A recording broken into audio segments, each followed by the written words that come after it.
Continuando con la historia de la espiritualidad, centrémonos ahora en el siglo XX para ver la espiritualidad en la edad contemporánea. Podemos decir de entrada que la espiritualidad de la edad contemporánea pues ya trae una serie de elementos que son muy importantes considerar, ¿verdad? Que van arrastrando, ¿verdad? Lo que se vive en la edad contemporánea, no solo en el ámbito espiritual, sino político, son una serie de elementos que vienen desde atrás. Por ejemplo, lo que ya se empieza a gestar desde el Renacimiento, ¿no? En donde se empieza ya a definir un antropocentrismo delante de un teocentrismo, ¿no? O sea, el valor del hombre que se empieza a gestar ya desde el Renacimiento, pues sigue avanzando en la historia. Y por supuesto va a tener sus ecos en la vida, en la edad contemporánea, en general, ¿no? De la humanidad. Y por supuesto sus rezagos en la vida espiritual. O sea, son elementos muy importantes, ¿no? La Revolución Francesa, lo que se ocasiona en la Revolución Francesa, que se va marcando todo un hito dentro de la historia. Por supuesto que todo lo que va teniendo ahí, ¿verdad? De ahí se ve sus repercusiones ya en el siglo XX. O sea, todo lo que vive el siglo XX no son cosas que surgieron de la nada, ¿no? Sino es todos estos elementos que se han ido formando, empiezan a desembocar en el siglo XX y se ven afectados en todos los ámbitos de la vida del hombre, incluyendo en la vida espiritual. Entonces, tenemos que tener en cuenta esto, ¿no? Y por supuesto, cuando hablamos de la Revolución Francesa, hablamos entonces de un cambio de régimen, ¿no? Se muere un antiguo régimen, y entonces empieza a madurar, y esta madurez sigue creciendo en el siglo XX, ¿no? Y se empiezan a ver diferentes paradigmas que empiezan a tener fuertes elementos, ¿no? Por ejemplo, ya la Declaración de los Derechos del Hombre, que ya venían desde 1789, ¿no? Siguen creciendo, ¿verdad? Y van a tener sus repercusiones en el siglo XX, ¿no? El movimiento liberal que nació de la revolución, ¿verdad? Por supuesto, que se va a ir manifestando también en el siglo XX. Entonces, cuando hablamos de una vida espiritual en el siglo XX, hay que tener en cuenta que sí, que no son solamente cosas que están pasando en el siglo, sino que están desembocando cantidad de elementos de la historia, ¿verdad? Desde el siglo XVI, ¿verdad? De elementos que empiezan a surgir ahí y que están desembocando en el siglo XX. Eso es muy importante que ustedes lo consideren cuando empezamos a hablar de una vida espiritual y en general de la vida humana, ¿verdad? De la historia humana dentro de este periodo, ¿no? Ahora bien, ¿qué movimientos modernos y qué cierto influjo espiritual podemos hablar nosotros precisamente dentro de este, de la vida espiritual? Entonces, en primer lugar tenemos un movimiento llamado el americanismo, que esto es muy importante, ¿no? Este movimiento que se va a empezar a gestar ya desde el siglo XIX y que con ello va a concluir el siglo XIX y va a empezar el siglo XX, ¿no? El americanismo, aunque su nombre, ¿verdad? Parece que viene de América, Estados Unidos, no es un movimiento que nace en Estados Unidos, son cosas que le van a atribuir a Estados Unidos, por eso se llama americanismo, pero es un movimiento que surge precisamente en los círculos ultraconservadores franceses, en la que empiezan a ver a Estados Unidos precisamente como una especie de enemigo, ¿verdad? De enemigo no en el sentido político, sino de enemigo en el sentido doctrinal y espiritual, dado que, ¿verdad? Se van viendo una serie de elementos dentro de Estados Unidos que parecieran, ¿verdad? Que están atentando contra la vida espiritual conservadora, ¿no? Entonces, en Estados Unidos empiezan a vivir ciertos elementos que son muy importantes, ¿no?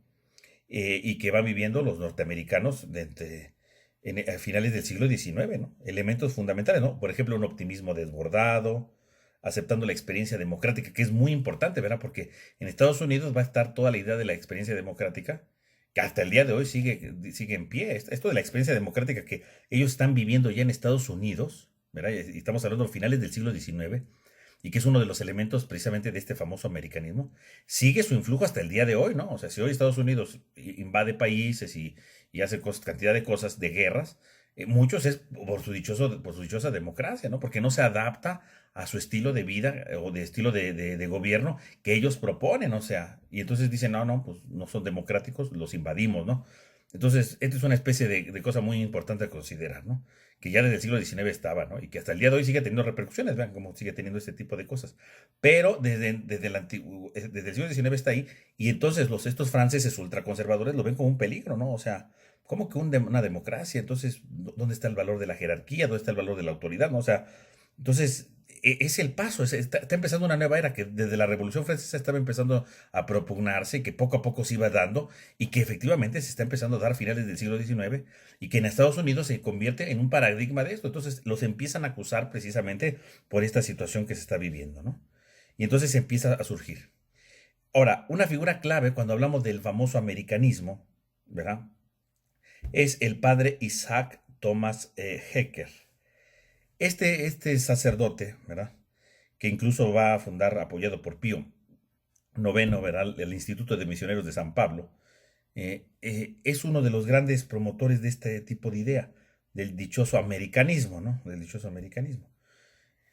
En donde finalmente, ¿verdad? Pues todos estos principios que se están teniendo, ¿verdad? Dentro de Estados Unidos y que se empiezan a adaptar dentro de la vida espiritual de manera muy sencilla, los católicos franceses lo ven como un enemigo, ¿no? Y entonces por eso empieza toda esta, este ataque contra, contra Estados Unidos y contra este famoso americanismo, ¿no? Que empieza a ser una cosa sumamente dura.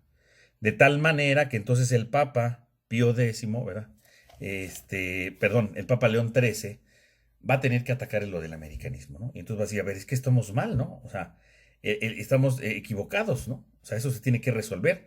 Y entonces va a escribir un documento donde va a hacer ver precisamente que el americanismo está mal. El problema es que el Papa habla del americanismo no solo de lo que viven los Estados, lo que viven en Estados Unidos, sino desde una nueva perspectiva que no corresponde exactamente a todo lo que dice el Papa, ¿no?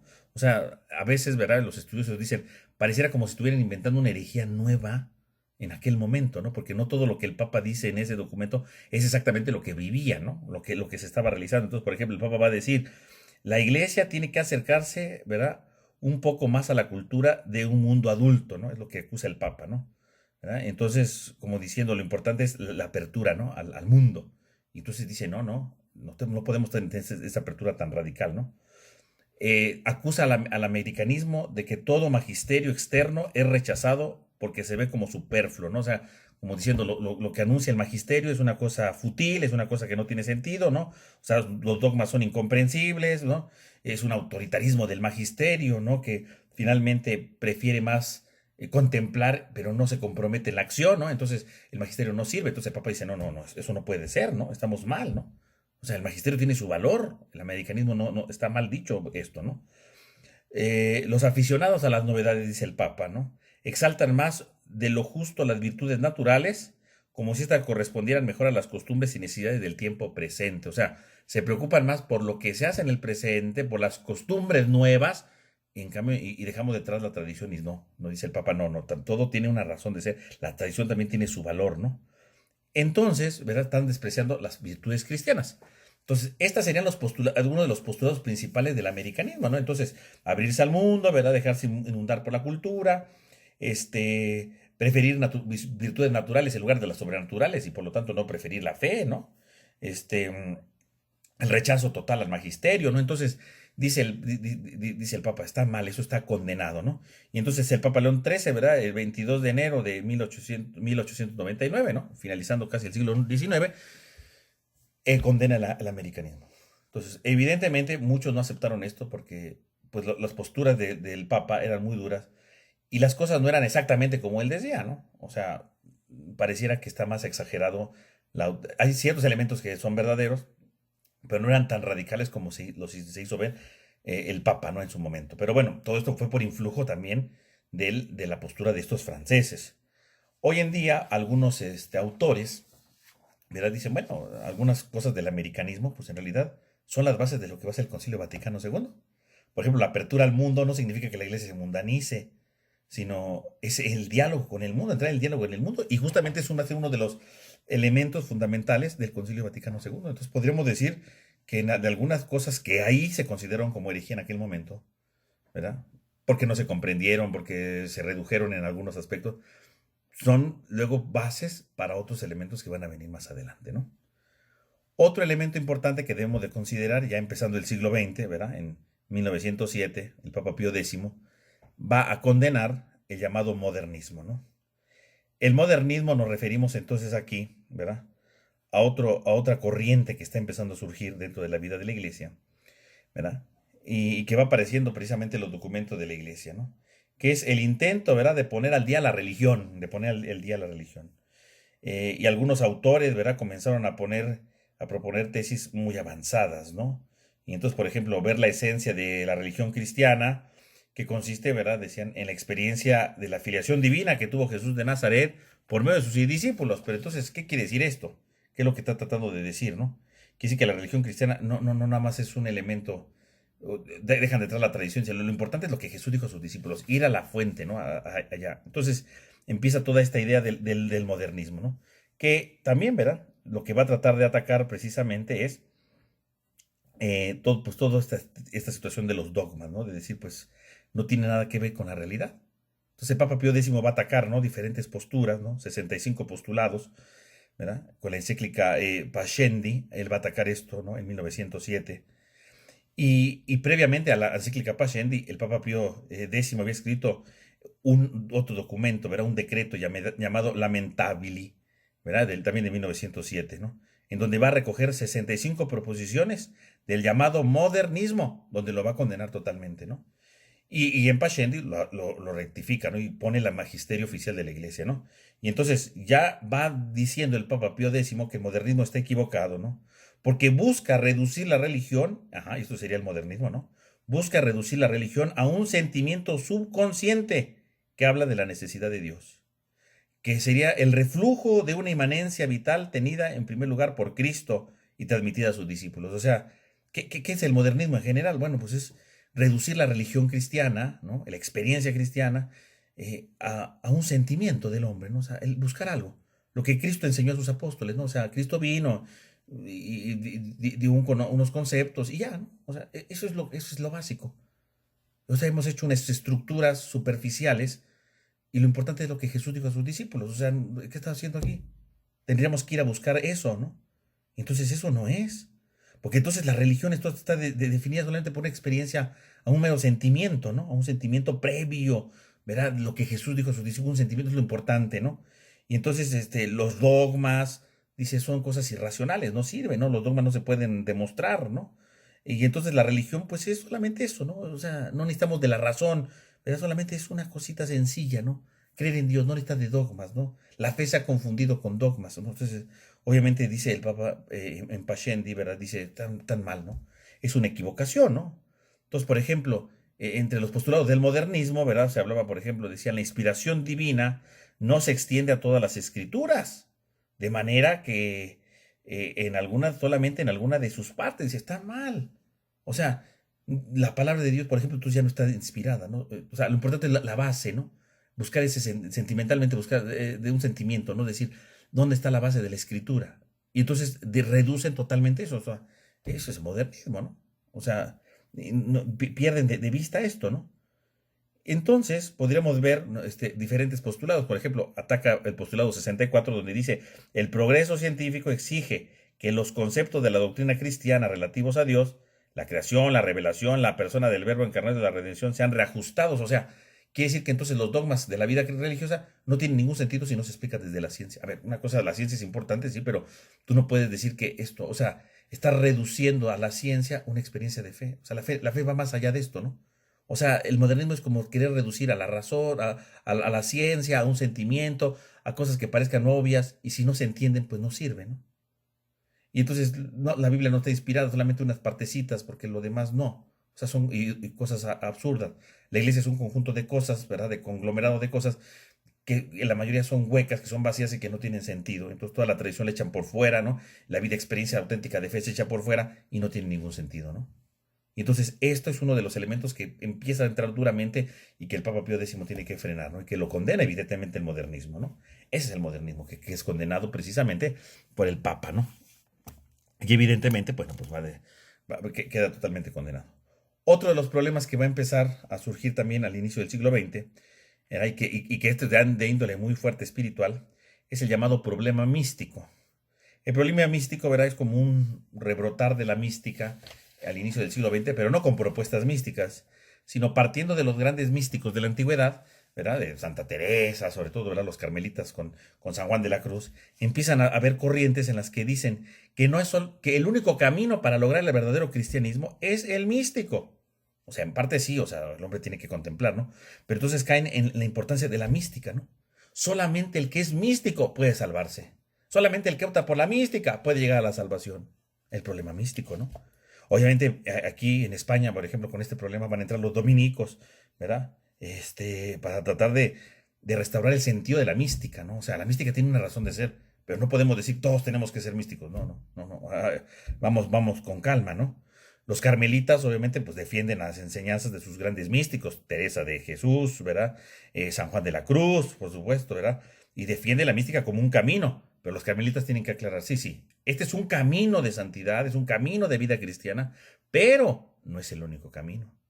Entonces vemos precisamente cómo este problema de la mística, entonces tiene una razón de ser, ¿no? Entonces, no es, entonces se llama problema místico cuando se empezaron a decir las cosas, ¿verdad? Que el único, ¿verdad? Que el único camino del cristiano es el místico, y no.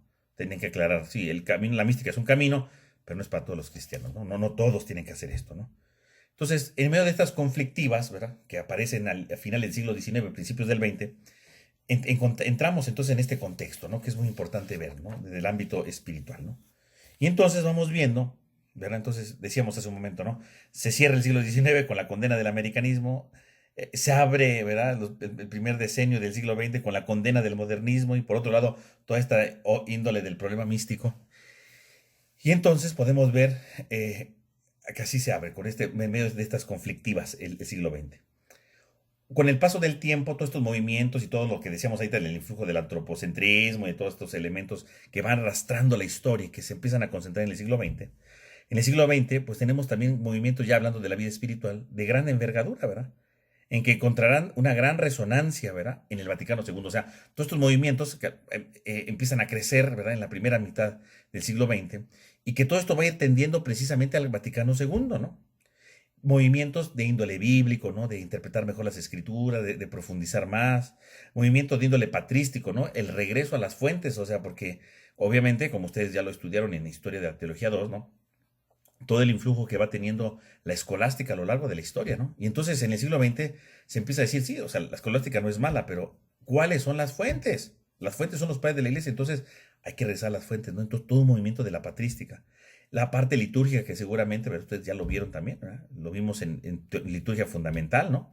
Ahí, ¿no? O sea, todos los movimientos litúrgicos, todo lo que se trataba de hacer para que la liturgia tuviera una razón de ser, para que se celebrara, para que la celebración del misterio tuviera un significado profundo, ¿no? Y entonces, todo el movimiento litúrgico.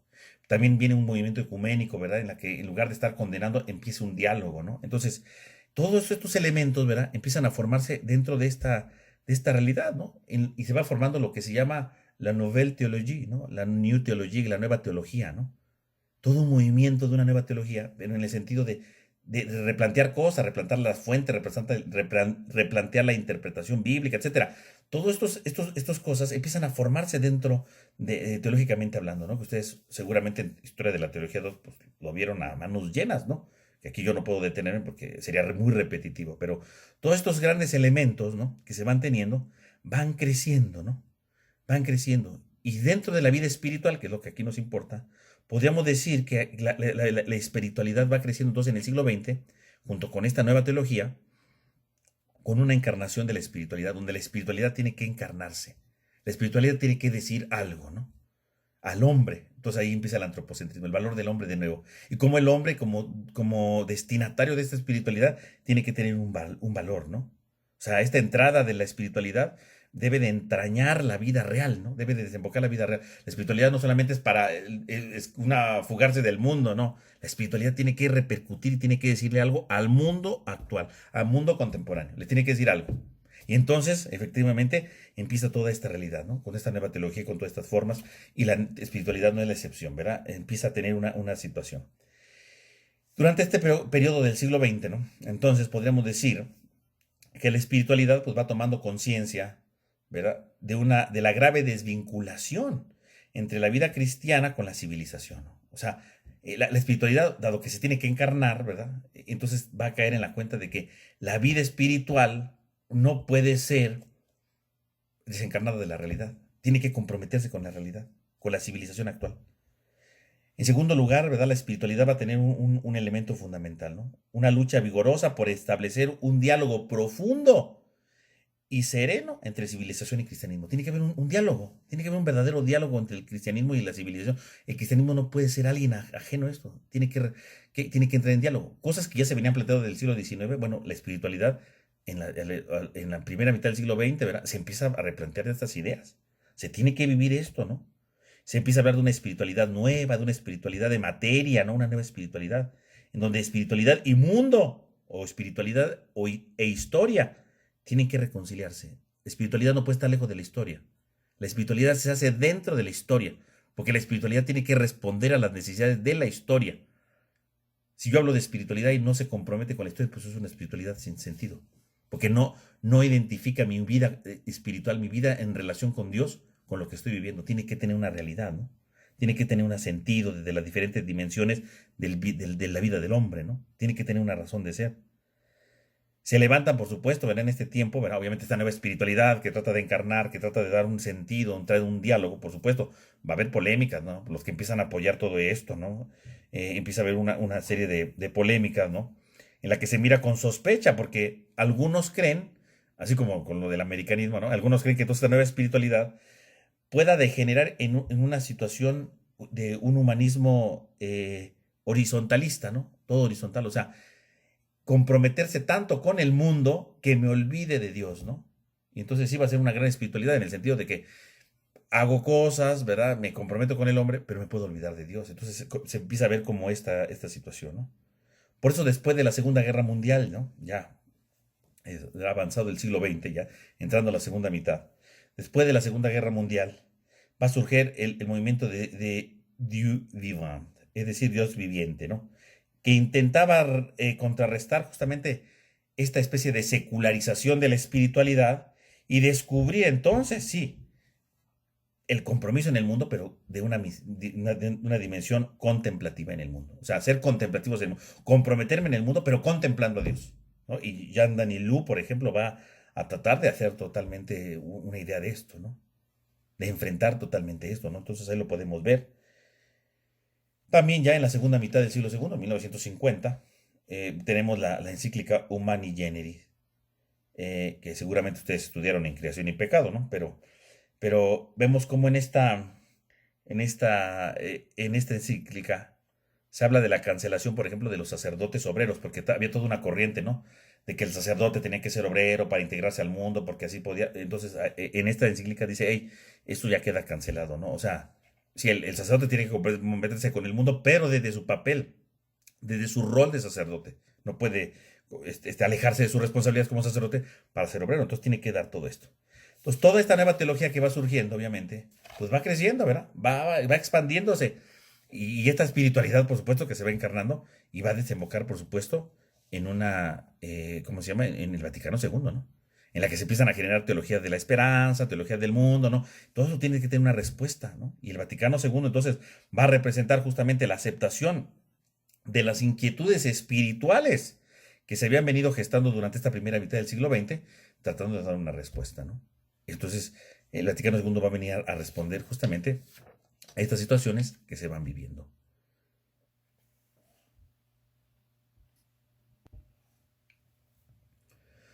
Entonces, bueno, podemos decir que todo esto que se gesta desde el ámbito de la teología y del ámbito de la espiritualidad tienen al Vaticano II. Entonces, en el próximo video vamos a abordar un poco algunas líneas muy generales de la espiritualidad en el Concilio Vaticano II para terminar con eso nuestro curso.